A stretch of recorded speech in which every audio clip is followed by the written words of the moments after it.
زماں آئے اور وہ ان کی آسمانی کتاب کی تصدیق بھی کرتے ہیں، تو جن لوگوں کو کتاب دی گئی تھی ان میں سے ایک جماعت نے خدا کی کتاب کو پیٹھ پیچھے پھینک دیا، گویا وہ جانتے ہی نہیں، اور ان حزلیات کے پیچھے لگ گئے جو سلیمان کے عہد سلطنت میں شیاطین پڑھا کرتے تھے۔ اور سلیمان نے مطلق کفر کی بات نہیں کی، بلکہ شیطان ہی کفر کرتے تھے کہ لوگوں کو جادو سکھاتے تھے، اور ان باتوں کے بھی پیچھے لگ گئے جو شہر بابل میں 2 فرشتوں یعنی ہاروت اور ماروت پر اتری تھی، اور وہ دونوں کسی کو کچھ نہیں سکھاتے تھے جب تک یہ نہ کہہ دیتے کہ ہم تو ذریعہ آزمائش ہیں، تم کفر میں نہ پڑو۔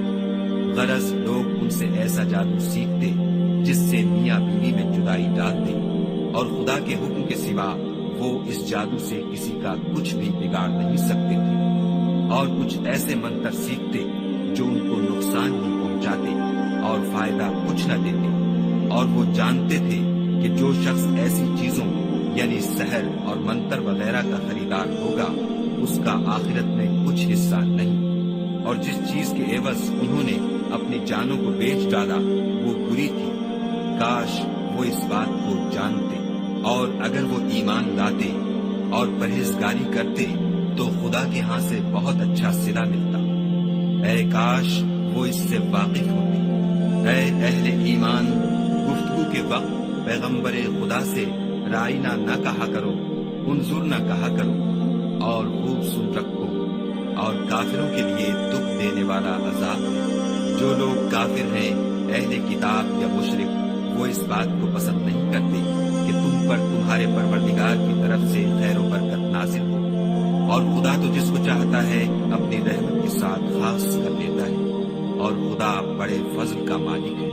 ہم جس آیت کو منسوخ کر دیتے یا اسے فراموش کرا دیتے ہیں تو اس سے بہتر یا ویسی ہی اور آیت بھیج دیتے ہیں۔ کیا تم نہیں جانتے کہ خدا ہر بات پر قادر ہے؟ تمہیں معلوم نہیں کہ آسمانوں اور زمین کی بادشاہت خدا ہی کی ہے، اور خدا کے سوا تمہارا کوئی دوست اور مددگار نہیں؟ کیا تم یہ چاہتے ہو کہ اپنے پیغمبر سے اسی طرح کے سوال کرو جس طرح کے سوال پہلے موسیٰ سے کیے گئے تھے؟ اور جس شخص نے ایمان چھوڑ کر اس کے بدلے کفر لیا وہ سیدھے رستے سے بھٹک گیا۔ بہت سے اہل کتاب اپنے دل کی جلن سے یہ چاہتے ہیں کہ ایمان لا چکنے کے بعد تم کو پھر کافر بنا دے، حالانکہ ان پر حق ظاہر ہو چکا ہے۔ تو تم معاف کر دو اور درگزر کرو یہاں تک کہ خدا اپنا دوسرا حکم بھیجے۔ بے شک خدا ہر بات پر قادر ہے۔ اور نماز ادا کرتے رہو اور زکوٰۃ دیتے رہو، اور جو بھلائی اپنے لیے آگے بھیج رکھو گے اس کو خدا کے ہاں پالو گے۔ کچھ شک نہیں کہ خدا تمہارے سب کاموں کو دیکھ رہا ہے۔ اور یہودی اور عیسائی کہتے ہیں کہ یہودیوں اور عیسائیوں کے سوا کوئی بہشت میں نہیں جانے کا، یہ ان لوگوں کے خیالات باطل ہیں۔ اے پیغمبر ان سے کہہ دو کہ اگر سچے ہو تو دلیل پیش کرو۔ ہاں، جو شخص خدا کے آگے گردن جھکا دے یعنی ایمان لے آئے اور وہ نیکوکار بھی ہو تو اس کا صلہ اس کے پروردگار کے پاس ہے، اور ایسے لوگوں کو قیامت کے دن نہ کسی طرح کا خوف ہوگا اور نہ وہ غمناک ہوگا۔ اور یہودی کہتے ہیں کہ عیسائی رستے پر نہیں، اور عیسائی کہتے ہیں کہ یہودی رستے پر نہیں، حالانکہ وہ کتاب الہی پڑھتے ہیں۔ اسی طرح بالکل انہی کی سی بات وہ لوگ کہتے ہیں جو کچھ نہیں جانتے یعنی مشرک۔ تو جس بات میں یہ لوگ اختلاف کر رہے ہیں خدا قیامت کے دن اس کا ان میں فیصلہ کر دے گا۔ اور اس سے بڑھ کر ظالم کون جو خدا کی مسجدوں میں خدا کے نام کا ذکر کیے جانے کو منع کرے اور ان کی ویرانی میں سائی ہو؟ ان لوگوں کو کچھ حق نہیں کہ ان میں داخل ہو، مگر ڈرتے ہو۔ ان کے لیے دنیا میں رسوائی ہے اور آخرت میں بڑا عذاب۔ اور مشرق اور مغرب سب خدا ہی کا ہے، تو جدھر تم رخ کرو ادھر خدا کی ذات ہے۔ بے شک خدا صاحب وسعت اور باخبر۔ اور یہ لوگ اس بات کے قائل ہیں کہ خدا اولاد رکھتا ہے، نہیں، وہ پاک ہے، بلکہ جو کچھ آسمانوں اور زمین میں ہے سب اسی کا ہے۔ اور سب اس کے فرما بردار ہیں۔ وہی آسمانوں اور زمین کا پیدا کرنے والا ہے۔ جب کوئی کام کرنا چاہتا ہے تو اس کو ارشاد فرما دیتا ہے کہ ہو جا، تو وہ ہو جاتا ہے۔ اور جو لوگ کچھ نہیں جانتے یعنی مشرک، وہ کہتے ہیں کہ خدا ہم سے کلام کیوں نہیں کرتا، یا ہمارے پاس کوئی نشانی کیوں نہیں آتی۔ اسی طرح جو لوگ ان سے پہلے تھے وہ بھی انہی کی سی باتیں کیا کرتے تھے۔ ان لوگوں کے دل آپس میں ملتے جلتے ہیں۔ جو لوگ صاحب یقین ہیں ان کے سمجھانے کے لیے ہم نے نشانیاں بیان کر دی ہیں۔ اے محمد صلی اللہ علیہ وآلہ وسلم، ہم نے تم کو سچائی کے ساتھ خوشخبری سنانے والا اور ڈرانے والا بنا کر بھیجا ہے، اور اہل دوزخ کے بارے میں تم سے کچھ پرسش نہیں ہو، اور تم سے نہ تو یہودی کبھی خوش ہوں گے اور نہ عیسائی، یہاں تک کہ ان کے مذہب کی پیروی اختیار کر لو۔ ان سے کہہ دو کہ خدا کی ہدایت یعنی دین اسلام ہی ہدایت ہے، اور اے پیغمبر، اگر تم اپنے پاس علم یعنی وحی خدا کے آ جانے پر بھی ان کی خواہشوں پر چلو گے تو تم کو عذاب خدا سے بچانے والا نہ کوئی دوست ہوگا نہ کوئی مددگار۔ جن لوگوں کو ہم نے کتاب عنایت کی ہے وہ اس کو ایسا پڑھتے ہیں جیسا اس کے پڑھنے کا حق ہے۔ یہی لوگ اس پر ایمان رکھنے والے ہیں، اور جو اس کو نہیں مانتے وہ خسارہ پانے والے ہیں۔ اے بنی اسرائیل، میرے وہ احسان یاد کرو جو میں نے تم پر کیے، اور یہ کہ میں نے تم کو اہل عالم پر فضیلت بخشی۔ اور اس دن سے ڈرو جب کوئی شخص کسی شخص کے کچھ کام نہ آئے، اور نہ اس سے بدلہ قبول کیا جائے، اور نہ اس کو کسی کی سفارش کچھ فائدہ دے، اور نہ لوگوں کو کسی اور طرح کی مدد مل سکے۔ اور جب پروردگار نے چند باتوں میں ابراہیم کی آزمائش کی تو وہ ان میں پورے اترے۔ خدا نے کہا کہ میں تم کو لوگوں کا پیشوا بناؤں گا۔ انہوں نے کہا کہ پروردگار میری اولاد میں سے بھی پیشوا بنائیو۔ خدا نے فرمایا کہ ہمارا اقرار ظالموں کے لیے نہیں ہوا کرتا۔ اور جب ہم نے خانہ کعبہ کو لوگوں کے لیے جمع ہونے اور امن پانے کی جگہ مقرر کیا، اور حکم دیا کہ جس مقام پر ابراہیم کھڑے ہوئے تھے اس کو نماز کی جگہ بنا لو، اور ابراہیم اور اسماعیل کو کہا کہ طواف کرنے والوں اور اعتکاف کرنے والوں اور رکوع کرنے والوں اور سجدہ کرنے والوں کے لیے میرے گھر کو پاک صاف رکھا کرو۔ اور جب ابراہیم نے دعا کی کہ اے پروردگار اس جگہ کو امن کا شہر بنا، اور اس کے رہنے والوں میں سے جو خدا پر اور روز آخرت پر ایمان لائیں ان کے کھانے کو میوے عطا فرما، تو خدا نے فرمایا کہ جو کافر ہوگا میں اس کو بھی اسی قدر متمتع کروں گا، مگر پھر اس کو عذاب دوزخ کے بھگتنے کے لیے ناچار کر دوں گا، اور وہ بری جگہ ہے۔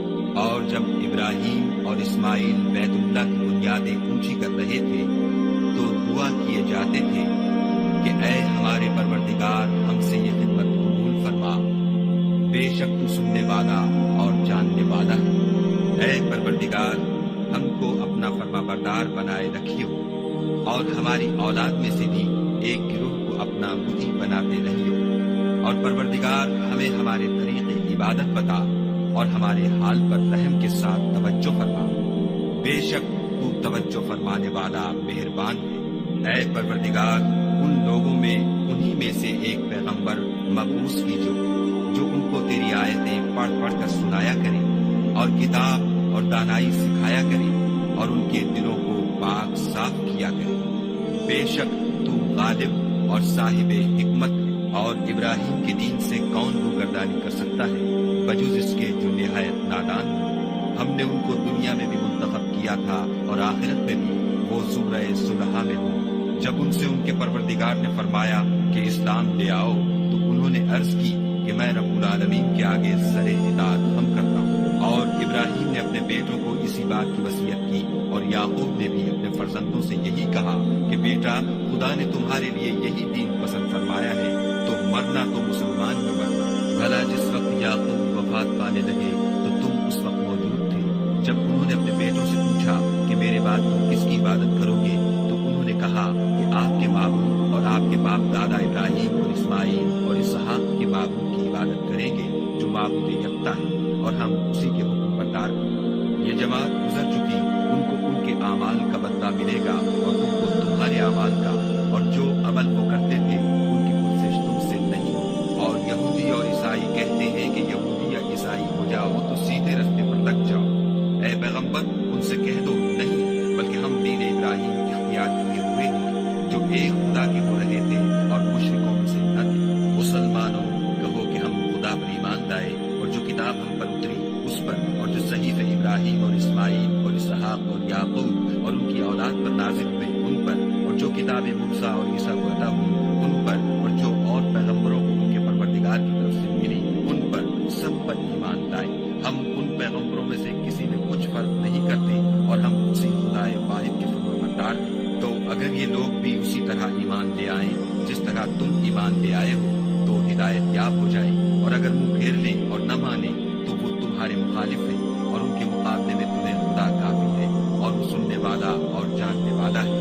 کہہ دو کہ ہم نے خدا کا رنگ اختیار کر لیا ہے، اور خدا سے بہتر رنگ کس کا ہو سکتا ہے، اور ہم اسی کی عبادت کرنے والے ہیں۔ ان سے کہو کیا تم خدا کے بارے میں ہم سے جھگڑتے ہو، حالانکہ وہی ہمارا اور تمہارا پروردگار ہے، اور ہم کو ہمارے اعمال کا بدلہ ملے گا اور تم کو تمہارے اعمال کا، اور ہم خاص اسی کی عبادت کرنے والے ہیں۔ اے یہود و نصارہ کیا تم اس بات کے قائل ہو کہ ابراہیم اور اسماعیل اور اسحاق اور یعقوب اور ان کی اولاد یہودی یا عیسائی تھی؟ اے محمد صلی اللہ علیہ وآلہ وسلم ان سے کہو کہ بھلا تم زیادہ جانتے ہو یا خدا، اور اس سے بڑھ کر ظالم کون ہے جو خدا کی شہادت کو جو اس کے پاس چھپائے، اور جو کچھ تم لوگ کر رہے ہو خدا اس سے غافل نہیں۔ یہ جماعت گزر چکی، ان کو وہ ملے گا جو انہوں نے کیا، اور تم کو وہ جو تم نے کیا، اور جو عمل وہ کرتے تھے ان کی پرسش تم سے نہیں ہوگی۔ احمد لوگ کہیں گے کہ مسلمان جس قبلے پر پہلے سے چلے آتے تھے اب اس سے کیوں منہ پھیر بیٹھے؟